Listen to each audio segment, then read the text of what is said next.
Joseph fell on his father's face, wept on him, and kissed him. Joseph commanded his servants, the physicians, to embalm his father, and the physicians embalmed Israel. 40 days were fulfilled for him, for that is how many days it takes to embalm. The Egyptians wept for him for 70 days.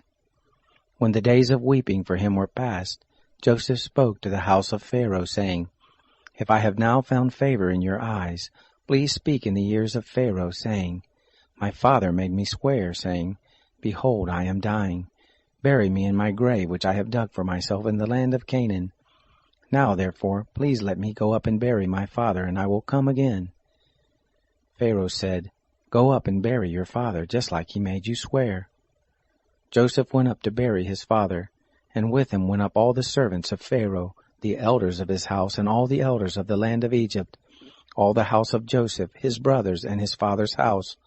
Only their little ones, their flocks, and their herds they left in the land of Goshen. They went up with him, both chariots and horsemen. It was a very great company.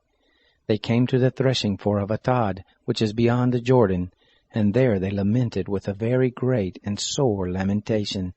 He mourned for his father 7 days.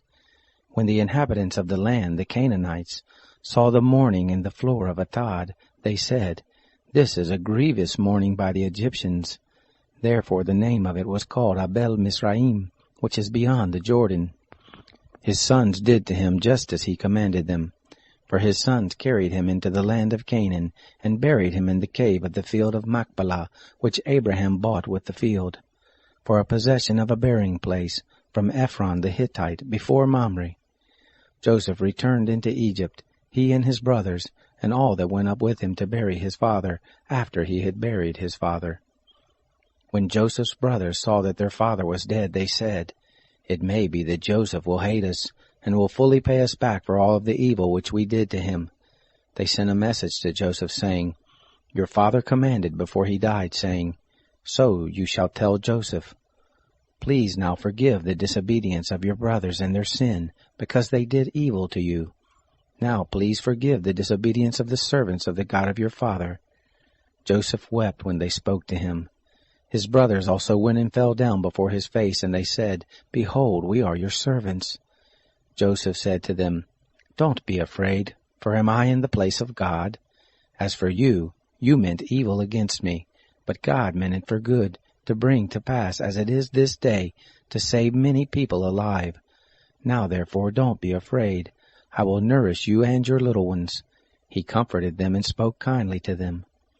Joseph lived in Egypt, he and his father's house. Joseph lived 110 years. Joseph saw Ephraim's children to the 3rd generation. The children also of Machir, the son of Manasseh, were born on Joseph's knees. Joseph said to his brothers, I am dying, but God will surely visit you, and bring you up out of this land to the land which he swore to Abraham, to Isaac, and to Jacob. Joseph took an oath of the children of Israel, saying, God will surely visit you, and you shall carry up my bones from here. So Joseph died, being 110 years old, and they embalmed him, and he was put in a coffin in Egypt.